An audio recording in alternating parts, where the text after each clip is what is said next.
So anyways, we're celebrating the 1 year anniversary of the Incubus HQ, and this is our little way of saying thank you for everybody's participation.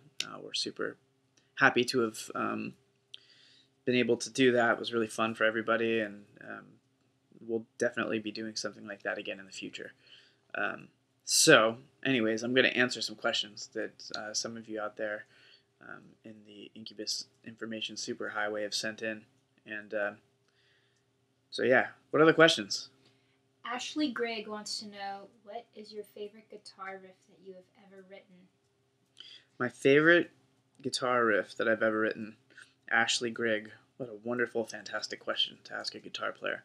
That's a hard question for me to answer though, but I'll just say like what comes to me right off the top of my head. I really like Echo. Echo was fun to write and to play. It goes like this.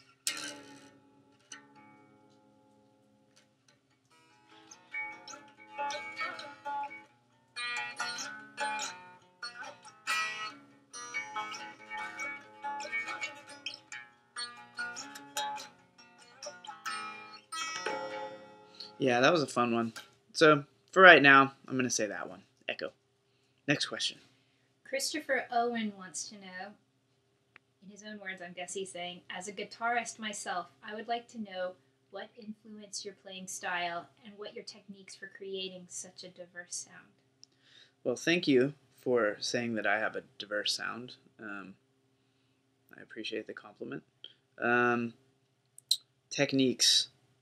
I don't really know. It's just sort of I guess the way that I've created some kind of diversity is just because I listen to a lot of different kinds of music, and um, I myself and we as a band also kind of consciously tried not to repeat things that we've done in the past, even if sometimes they're reminiscent of things that we've already done.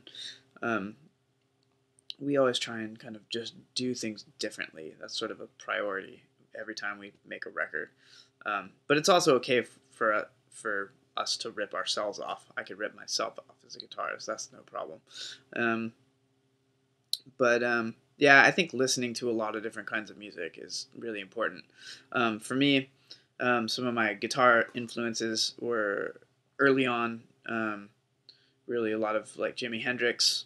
I think if you're a guitarist, you need a healthy dose of Jimi Hendrix, Led Zeppelin, Jimmy Page, and then I was really into kind of shreddy, amazing fast guitar players like Steve Vai and Steve Morse, Eric Johnson. I really liked that stuff, and then like the Mahavishnu Orchestra stuff, like John McLaughlin, um, really kind of blew my mind as well. Yeah, I think just listening to all that kind of different stuff, Black Sabbath, now you have electronic music, like Aphex Twin, that really blows my mind. Bjork. So I think in some strange way, all those things end up in the playing somehow. I don't really know how, but or if they do, but I guess I guess maybe it comes out in the music somehow. So hope I answered that question. Goddess, next question. Steve Abrams says, Time Lapse Consortium, ...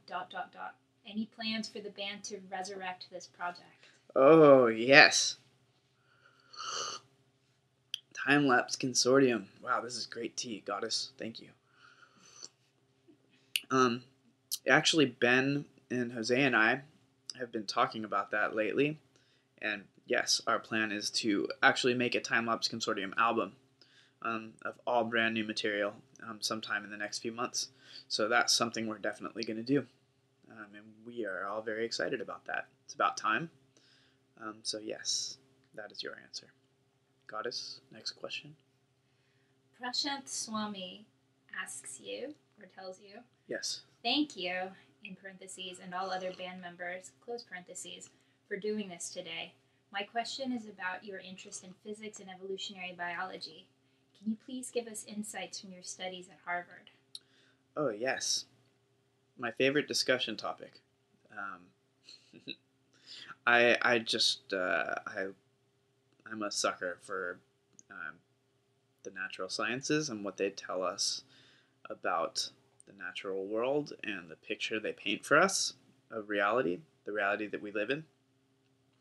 Um, and Yeah, evolution is such a simple concept, and it's so applicable to everything, and it's beautiful. It's really, really a beautiful, elegant way of looking at things, where um, variation results in changes that gradually appear over long periods of time. Music evolves, language evolves, life forms evolve, everything evolves pretty much, and it's just it's a beautiful way of explaining how life behaves on this planet and how the universe behaves in general as well. So I spent a couple years at Harvard studying various subjects from human evolution to planetary evolution and life sciences and things like that.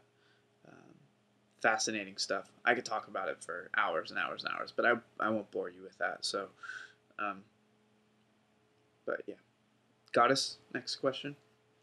Annie Bai wants to know what gets your creative juices flowing? Eating? Meditating? Skydiving? What gets my creative juices flowing?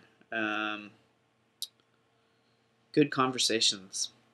Definitely reading really interesting things and watching really funny videos on YouTube.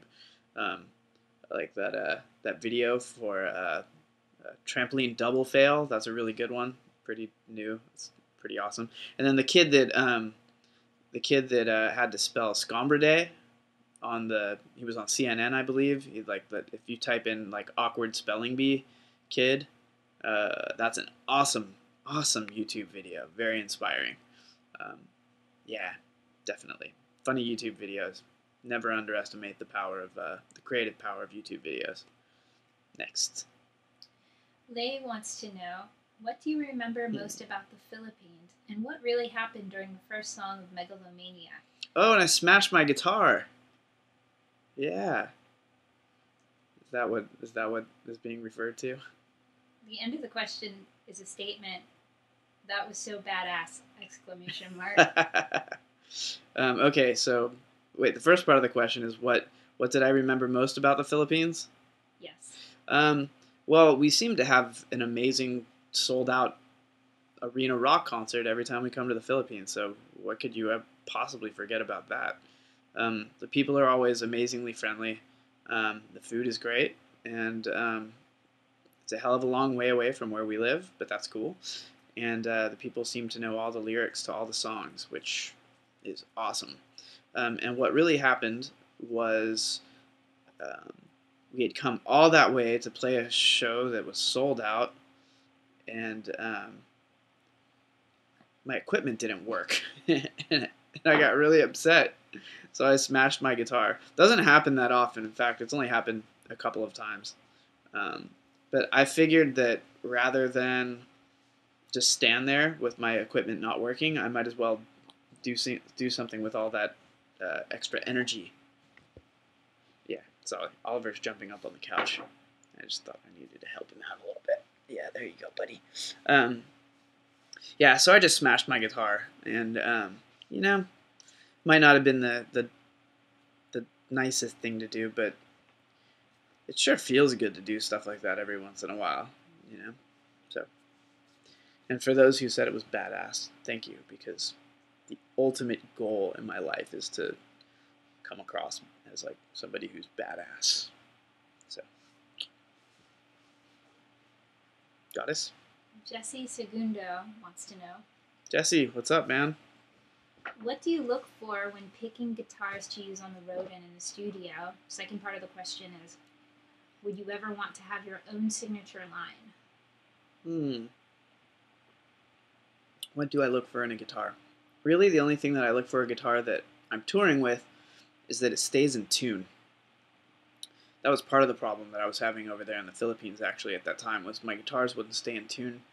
I was using these Fender Squiers, and I thought it would be a nice idea to use, those guitars at first, but then when they just don't stay in tune. It's okay when you're in the studio because you can kind of, you have a little bit more control over that environment, but out on the road it just didn't work.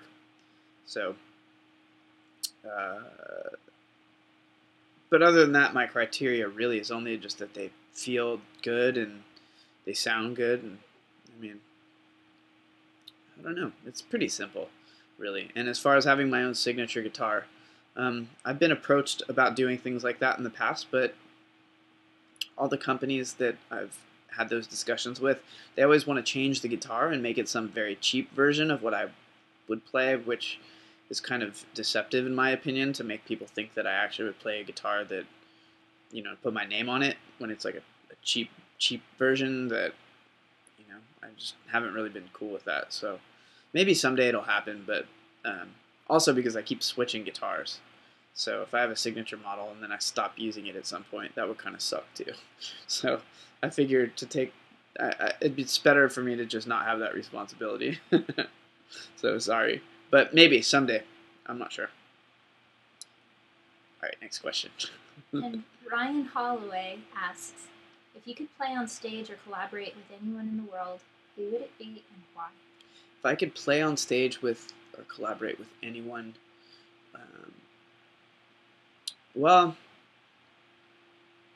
I mean, God, there are so many people that I would love to play with. I've been talking about doing some stuff with Taylor Hawkins, who plays in the Foo Fighters. He's a drummer, and he's actually always been one of my favorite drummers. He's awesome. He's a really, really great drummer, and so that'd be really fun to play with him. I'd love to do that. So that could happen soon, boys and girls. Keep your eyes peeled and ears. All right, next. Okay, this is the final question. Final question. Oliver wants to know, you're going to give him meatloaf tonight or some extra chicken treats? Oliver wants to know if he's getting meatloaf or extra chicken treats. Okay, hang on. Let's see.